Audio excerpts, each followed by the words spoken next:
আমরা দেখতে পাচ্ছি দুই বিধ্বস্ত শিক্ষক মহাশয়। দুজনের শিক্ষাগত যোগ্যতা শুনলেই আপনারা চমকে যাবেন। মাধ্যমিকে স্টার, উচ্চ মাধ্যমিকে স্টারের কাছাকাছি নম্বর, এবং দুজনেই কেমিস্ট্রিতে স্নাতক ও মাস্টার ডিগ্রি, ফার্স্ট ক্লাস। কিন্তু নিজেদের জীবনের মধ্যগগনে এসে যখন তাদের চূড়ান্ত আনন্দে থাকার কথা, সেই সময় তারা একেবারে হতাশায় নিমজ্জিত। কারণ আজকে তারা আনটেন্টেড হলেও কিছু দাগির জন্য চাকরিচ্যুত। আমরা যে এসএসসি 2016 স্ক্যামে যোগ্য শিক্ষকদের বঞ্চিত হতে দেখেছি, তাদের মধ্যে অন্যতম আমাদের কৃষ্ণগোপাল বাবু এবং সমিত বাবু। আপনারা একটু আপনাদের পরিচয়টা দিন। কৃষ্ণগোপাল চক্রবর্তী, আমার বিষয় রসায়ন। আমি 2016 প্যানেলের একজন শিক্ষক ছিলাম। বর্তমানে মহামান্য সুপ্রিম কোর্টের রায়ে আমি চাকরিচ্যুত একজন শিক্ষক। এটা আমার পরিচয়। আমার নাম সুদীপ মুখার্জি, আমিও কেমিস্ট্রিতে মাস্টার ডিগ্রি 2016 সালের প্যানেলে চাকরি পেয়েছিলাম, কিন্তু এখন আমি চাকরি। কৃষ্ণগোপাল বাবু এবং সুদীপ মুখার্জি দুজনেই রসায়নের শিক্ষক। এই কৃষ্ণগোপাল বাবুকেই আমরা দেখেছিলাম। কৃষ্ণগোপাল বাবু যেদিন সুপ্রিম কোর্টের রায়টা হয় সেদিনই ফেসবুক লাইভ করেছিলেন এবং যথাযথ কথা বলেছিলেন যে হঠাৎ করে কিছু অযোগ্য চাকরি চোরেদের জন্য এতজন শিক্ষক শিক্ষিকাকে পথে নামানো। সেই জায়গায় দাঁড়িয়ে কৃষ্ণগোপাল বাবুর এখানে চাকরিচ্যুত যোগ্য বঞ্চিত প্রার্থীদের হয়ে আন্দোলনে নেতৃত্ব দিতে দেখেছি। মেদিনীপুর বিপ্লবের মাটি, সেই বিপ্লবের মাটিতে মেদিনীপুর ডিআই অফিসে 4 তারিখ তালা ঝুলিয়ে দেওয়ার যে নেতৃত্ব হয়েছিল। কিন্তু কৃষ্ণগোপাল বাবু, আমরা যেটা লক্ষ্য করেছি, আপনি এ ব্যাপারে একটা কথা বলবেন যে আপনাদের চাকরিচ্যুত যোগ্য প্রার্থীদের আন্দোলনে এই অযোগ্যরা যে মিশে গিয়েছিল তার প্রমাণ তো আমরা এই এসএসসি অফিস ঘেরাও অভিযানের শেষে দেখতে পেলাম। দেখুন, একটা কথা বারে বারে বলছি, যেখানে চাকরিচ্যুত যোগ্য শিক্ষক শিক্ষিকা শিক্ষাকর্মীর সংখ্যাটা একটা বেশি হবে, স্বাভাবিকভাবে যখন একটা অভিযান বা আন্দোলনে ডাক দেওয়া হয়, সেখানে কে এসে কোথায় ঢুকে যাবে, এবার ঢুকবে না এটা বলা যায় না, ঢুকবেই, হয়তো ঢুকতেও পারে, সেটা নিয়ে আমাদের ব্যাপার। কিন্তু আমাদের প্রশ্নটা একটা জায়গায় যে আমাদের এই ভারতবর্ষের মতো সুবৃহৎ গণতান্ত্রিক দেশে, আমরা পশ্চিমবঙ্গের মতো একটা অঙ্গরাজ্যের বাসিন্দা, আমরা যারা যোগ্য প্রার্থী ছিলাম, চাকরিজীবী ছিলাম, আমাদের প্রশ্নটা একটা জায়গায় যে আমি ধরলাম যে তাতে অনেকজন অযোগ্য প্রার্থী ঢুকে আছে, হ্যাঁ তাদের জন্য বিচারের খাড়া নেমে আসবে, মানলাম। কিন্তু আমরা যারা কোনোরকম দুর্নীতি অপরাধের সঙ্গে আমরা কোনো কালে জড়াইনি, তাদের ক্ষেত্রে এরকম ধরনের কেন জাজমেন্টটা হবে? এখন প্রশ্ন হচ্ছে, সরকারের কাছেও আমাদের দৃষ্টি আকর্ষণ থাকবে যে অন্তত এইবারটা তো কিছু করুন, যে অন্তত যোগ্যদের পাশে এসে দাঁড়ান, যোগ্য যারা চাকরিজীবী যারা চাকরিচ্যুত হয়েছে তাদের পাশে দাঁড়ান। একই সঙ্গে আমি সমস্ত বিরোধী রাজনৈতিক দলের কাছেও বলবো যে আপনারা অবশ্যই দুর্নীতির বিরুদ্ধে লড়াইটা লড়ুন, আমরা কখনোই না বলবো না। কিন্তু আমাদের প্রশ্ন হচ্ছে যে এই যারা যোগ্য প্রার্থী মানে চাকরিজীবী ছিলেন তাদের জন্য আপনারা বলছেন পাশে আছেন, যেটা বারে বারে বলছি যে তাদের লয়ারদেরকেও আমি বলবো, আমাদের মাধ্যমে না আপনার মাধ্যমেই বলবো যে আপনারা অন্তত, দেখলাম যে বিরোধী পক্ষের একজন লয়ার, স্বনামধন্য লয়ার, তিনি 2-3 দিন আগে মনে হয় প্রেসের কাছে মানে কোনো একটা চ্যানেলের কাছে বলেছেন যে এটা তো আগে করাই উচিত ছিল, যেটা করছে ডিআই মারফত, যেটা যোগ্যদের লিস্ট পাঠাচ্ছে। তাহলে এক প্রকারে আমি স্বীকার করে নিচ্ছেন যে আমাদের অযোগ্যদের আলাদা করা হয়ে গেছে, যোগ্যদের তালিকা ঠিকঠাক গেছে। এবার আমাদের প্রশ্ন যে ওনার কাছে আমরা নিবেদন করছি যে আপনি অন্তত বা আপনার মতো যারা লয়াররা আছেন, দুর্নীতির বিরুদ্ধে লড়াই করছেন, আপনারা করুন, কিন্তু আমরা যারা যোগ্য চাকরিজীবী তাদেরকে অন্তত ন্যায় বিচারটা দিই। তাহলে কিন্তু এটা ভারতবর্ষের মাটিতে স্বাধীনতার পরে এরকম বিচার হয়েছে কিনা আমার জানা নেই। এটা খুব অপরাধ, মানে আমাদের জন্য কিন্তু খুব মানে একটা খারাপ রায় হবে, এটা আমরা চাই না।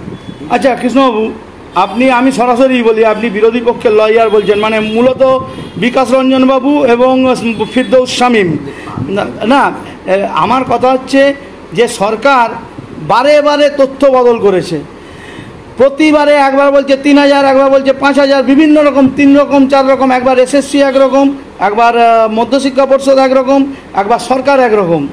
মেন কথাটা হচ্ছে 8000 যদি চাকরি বাতিল রায় মেনে নিত সরকার, তাহলে কি আপনাদের এই অবস্থা হতো বলে আপনি মনে? আমি কিছুদিন আগে একটা চ্যানেলে গিয়েছিলাম, আমি মানে ওদের লাইভে গিয়েছিলাম, সেখানে আমি বলেছি যে হাইকোর্টের সিঙ্গেল বেঞ্চে যখন মহামান্য বিচারপতি অভিজিৎ গঙ্গোপাধ্যায়ের বেঞ্চে চলছে তখন যদি টেন্টেডদেরকে আলাদা করে একটা প্রয়াস জারি হতো, কারণ উনি পুরো প্যানেলকে ক্যান্সেল করেনি, এবার তাহলে আমাদের চাকরিটা বেঁচে যেত। এবার আমি আপনার মাধ্যমে একটা কথা তুলে দিচ্ছি যে মাননীয় অভিজিৎ গঙ্গোপাধ্যায় তিনি যে আইনের বলে, তিনি তো একজন বিচারপতি, তাহলে আইনের মাধ্যমেই তিনি প্যানেলটাকে বাতিল করেন, টেন্টেডদের আলাদা করেছিলেন, আনটেন্টেড আলাদা করেছিলেন।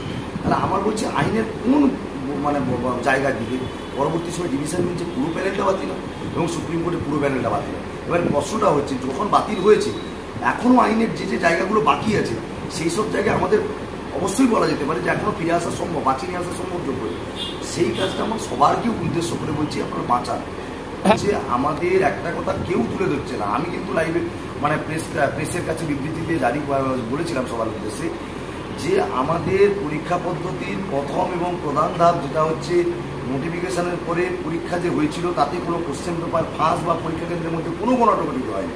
তাহলে প্রথম এবং প্রধান ধাপটা আমাদের স্বচ্ছ ছিল এবং এমনকি সিবিআই তদন্তের ভিত্তিতে যেগুলো উদ্ধার করা গিয়েছিল সেটাকে সরকার আর আমাদের সিবিআই নিজে, মহামান্য হাইকোর্ট এবং বিরোধী পক্ষের লয়ারও মান্যতা দিয়েছেন যে না ওই মাঠটার মধ্যে কোনো ভুল নেই সিবিআই তদন্তে। তাহলে আমাদের যে প্রথম থেকে শেষ পর্যন্ত ধাপগুলোতে সেই ধাপগুলোতে কিন্তু যে যে মেন জায়গাগুলোর উপর জোর দেওয়া দরকার সেই সব জায়গাগুলো কিন্তু সঠিক ছিল।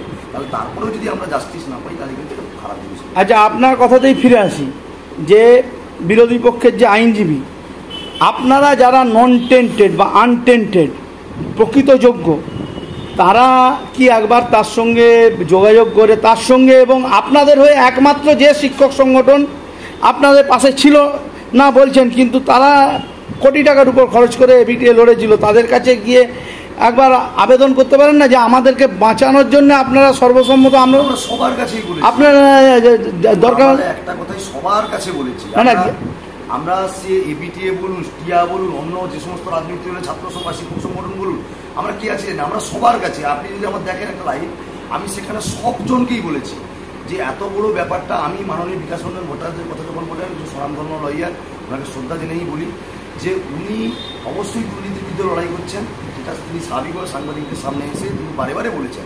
কিন্তু আমাদের ওনার কাছে আমার একটা আবেদন বা আমার মানে আমাদের যোগ্য শিক্ষক শিক্ষাকর্মীদের পক্ষ থেকে আবেদন যে অন্তত আপনি সুপ্রিম কোর্টে আবার সওয়াল করুন যে আমাদের এই যোগ্য চাকরি প্রার্থীদের মানে চাকরিজীবীদের, চাকরি প্রার্থীদের, যোগ্য চাকরিজীবীদের চাকরিটা ফেরার জন্য আপনিও ব্যবস্থা নেন। আমি সেটাকে অনুরোধ। আচ্ছা, এই যে লিস্টটা সরকার যখন রিভিউ পিটিশন বলছে, রিভিউ পিটিশন কিন্তু রিভিউ পিটিশন করেনি, মধ্যশিক্ষা পর্ষদ করেছে।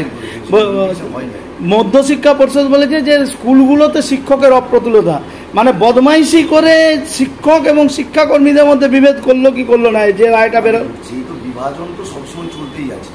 কারণ গ্রুপ সি গ্রুপ ডির মধ্যেও কিন্তু যোগ্য ছিল। এখনও বলবো যে আমার নিজের পেটের ভাতটা চলে আসুক, অন্যজনের পেটের ভাত কেড়ে এটা কোনোদিন চাই না, চাইবো না।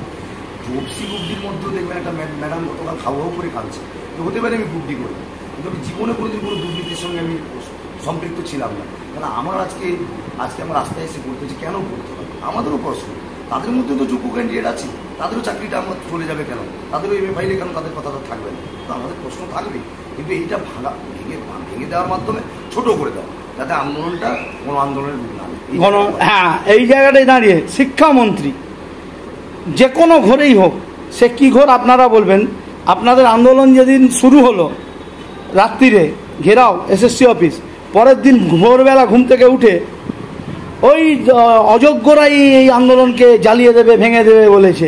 তার মানে উনি কি জানতেন যে ওনার লোক ফিট করা আছে, তারা গিয়ে এই আন্দোলনটা আরজিকর আন্দোলনের মতো ভেস্তে দেওয়ার প্ল্যান করছে? কথা দেখুন, সব রকমই সব শাসকই, আমি বারবার বলছি, শাসক বদলায়, শাসকের চরিত্র পাল্টায় না।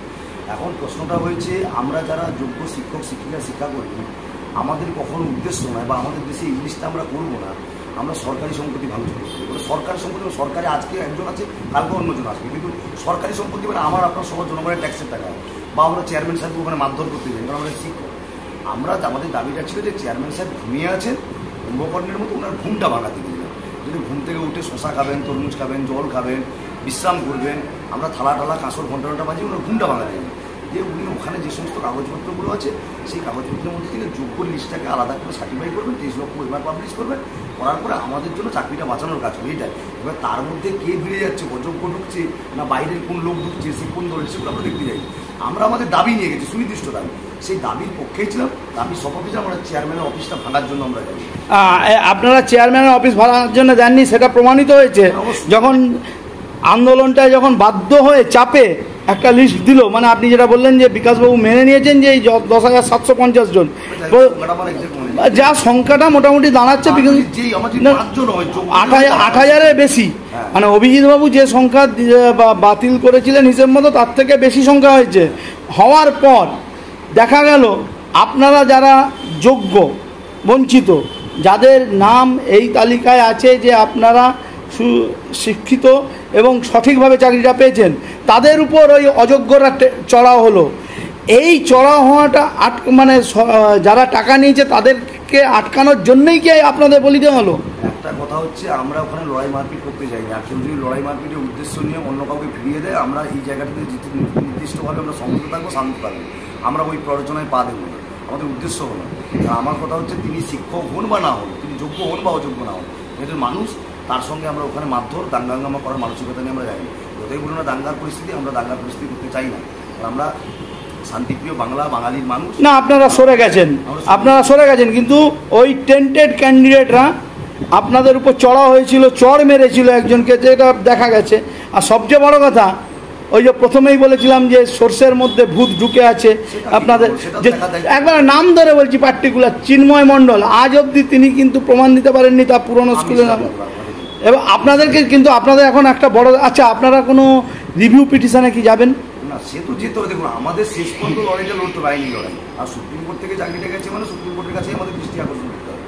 এবার দেখুন, কে টেন্টেড কে আনটেন্টেড, আমাকে যদি কেউ টেন্টেড বলে, আমার প্রশ্ন হচ্ছে সেই টেন্টেডটা প্রমাণ করে দিক না। আমি তো দিতে রাজি আছি, আমাদের ওই মাঠটা প্রকাশ হোক। যদি টেন্টেড হয়, সমাজ আমাদেরকে লাথি মারবে, আমরা নিতে রাজি আছি। তোমরা হ্যাঁ, এই যে বললেন সবচেয়ে বড় কথা, এই যে লিস্টগুলো চলে গেছে, আজকের খবর হচ্ছে আজকে ডিআই অফিস থেকে বেতন করা হচ্ছে, স্যালারি পোর্টালে ডিআই অফিস খুলে রেখে স্যালারি পোর্টালে বেতন করা হচ্ছে আনটেন্টেডদের নাম বাদ দিয়ে।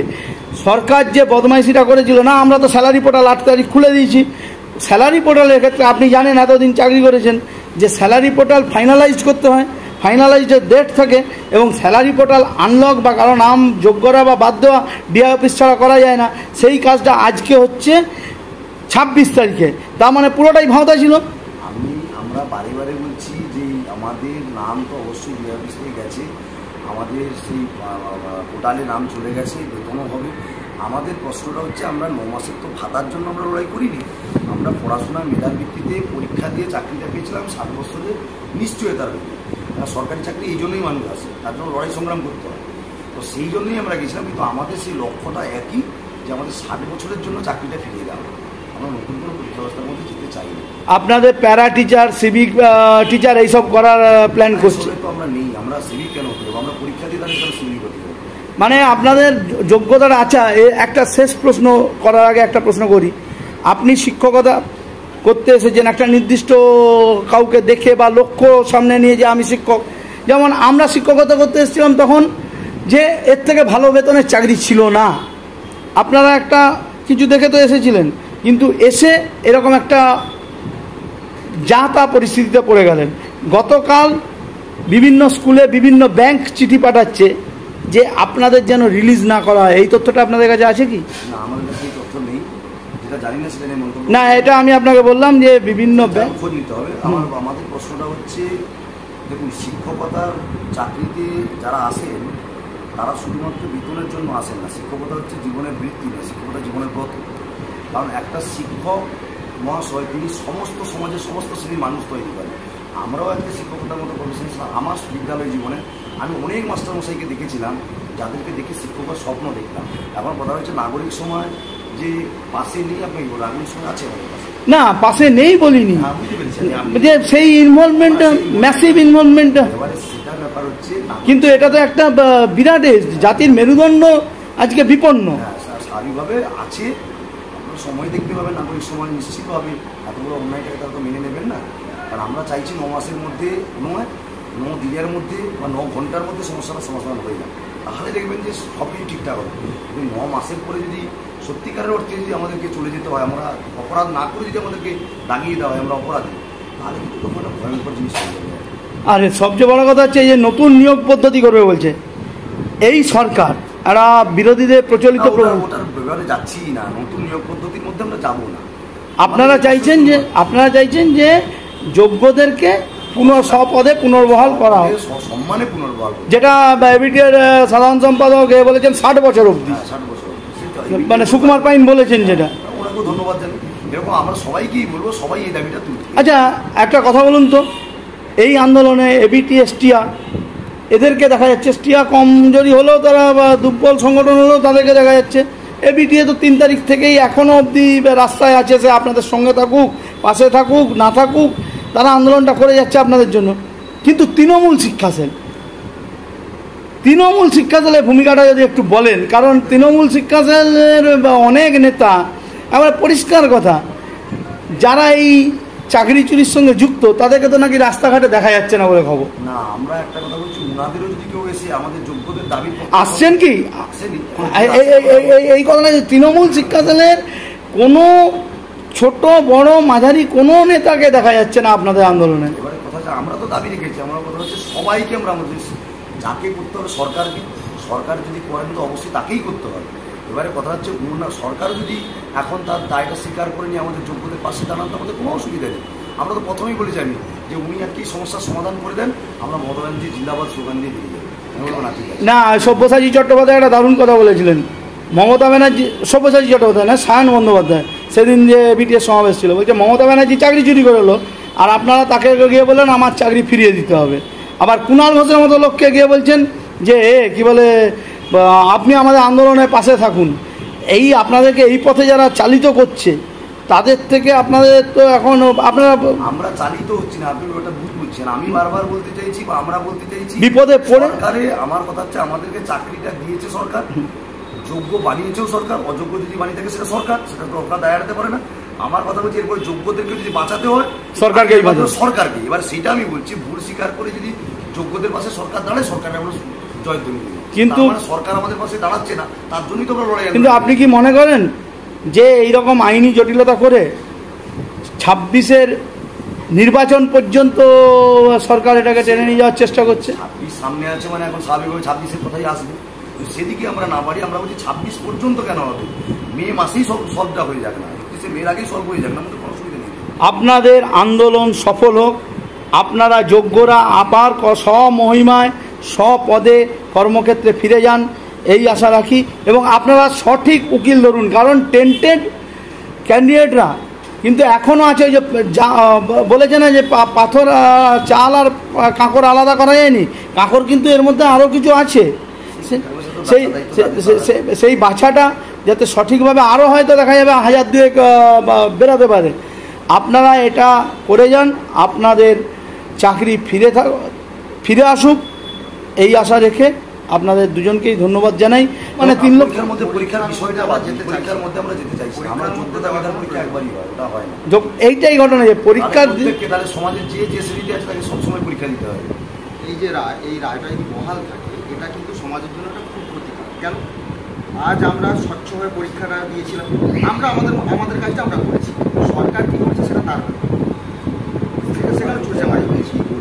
এইবার আমাদেরকে আজ 7 বছর চাকরি করার পরে আমাদেরকে টার্গেট করে দেওয়া হচ্ছে। এই পদ্ধতি যদি চলতে থাকে তাহলে বিভিন্ন রাজ্য সরকার এবার কী করবে, পরীক্ষা দেবে, নিজেরাই কিছু ভুল করবে, ভুল করে নিজেরাই কেস করাবে, কেস করিয়ে প্যানেল বাতিল করবে। মানে যেটা 2013 থেকে যে প্রক্রিয়া চলছে, তাহলে সরকারি চাকরির প্রতি মানুষের আর কোনো ভক্তি থাকবে না। যে কারণ কি, এটা তো বেসরকারি থেকেও খারাপ অবস্থা। কারণ আজ আমাদেরকে জোর করে দাগিয়ে দেওয়া হচ্ছে, এমনকি এখনো পর্যন্ত আমরা যে যোগ্য এই কথাটা কিন্তু বলা হয়নি, বলা হচ্ছে কি নট স্পেসিফিক্যালি টেন্টেড, মানে কি আমরা অযোগ্য নয়, মানে সঠিকভাবে খুঁজে পাওয়া যায়নি যে এদের নামে কোনো কেলেঙ্কারি আছে কিনা, তাহলে এটা চলতে দেওয়া যাবে না। আর নাগরিক সমাজ সহ যত গণসংগঠন আছে এবং প্রত্যেকটা রাজনৈতিক দল, শাসক হোক বিরোধী হোক, প্রত্যেককে আমরা আহ্বান করছি, আপনারা আসুন, এই দুর্দিনের সময় আমাদের পাশে দাঁড়ান এবং সঠিক লিস্ট বার করে যারা যোগ্য তাদেরকে পুনর্বহাল করুন এবং যারা অযোগ্য তাদের কী শাস্তি হবে সেটা আমাদের, এই জায়গাটা যেন বজায় থাকে। আপনাদের তো অনেকেই ব্যাংকে লোন, ঘর বাড়ির লোন, সেটা প্রত্যেকেরই আছে, 99% ডিটেল আছে। কারণ আজ 7 বছর চাকরি পেয়ে গেছে, প্রত্যেকের ফ্যামিলি হয়ে গেছে, একটা ভবিষ্যৎ পরিকল্পনা আছে, তার পরিকল্পনা মাধ্যমে লোন করে নিয়েছে সবাই। সেটা থাকবে। এবার ধরুন আজ চাকরিটা যদি চলে যায়, কোনো একটা যোগ্য প্রার্থী, সে হয়তো 30 লক্ষ টাকা, আমারই পরিচিত এক বন্ধু আছে, তারা স্বামী স্ত্রী দুজনেই আমাদের প্যানেলের, 60 লক্ষ টাকা ব্যাংক থেকে লোন নিয়েছে হাউস বিল্ডিং। আজ ওরা টাকা দিতে পারবে না, তাহলে কি ওরা হচ্ছে গৃহহীন হয়ে যাবে? গৃহহীন না, সমস্ত কিছু ইম্প্যাক্টটা প্রচণ্ডভাবে পড়ছে। তাই সরকারের উচিত এসএসসি 1 ঘন্টায় পারে, এসএসসি তার সমস্ত তথ্য হচ্ছে মিরার ইমেজের। কেন মিরার ইমেজ আছে তার কারণ বলছি, 2022 সাল পর্যন্ত যখন এই কেসটা শুরু হয়েছে, সিবিআই তদন্ত নির্দেশ আসেনি, তখনই কিন্তু এসএসসি আরটিআই কপিতে ওর হচ্ছে নিজের সার্ভার থেকে, যেটা কোথা থেকে পেলো, যদি হারিয়ে যায়নি, সমস্ত কিছু রাখা আছে, তাহলে ওই মিরার ইমেজ পাবলিশ করুক, যোগ্য সার্টিফাইড লিস্টে, যে এরা যোগ্য একদম সার্টিফাইড লিস্টে, দরকার হলে ওই মিরর ইমেজের উপর ভিত্তি করে আবার ঘুরে তার মানে বাকি যে মানে পরীক্ষা সিস্টেম বাদ দিয়ে বাকিটা পুনর্মূল্যায়ন করুন না, আমরা তাতেও রাজি। মানে আপনারা বিশ্বাসী যে এসএসসির কাছে মিরর ইমেজ আছে? অবশ্যই। তাহলে আন্দোলন আপনাদের আরো জোরদার করতে হবে, মিরর ইমেজ অবিলম্বে প্রকাশ করতে হবে, যেটা সকলের দাবি। ধন্যবাদ।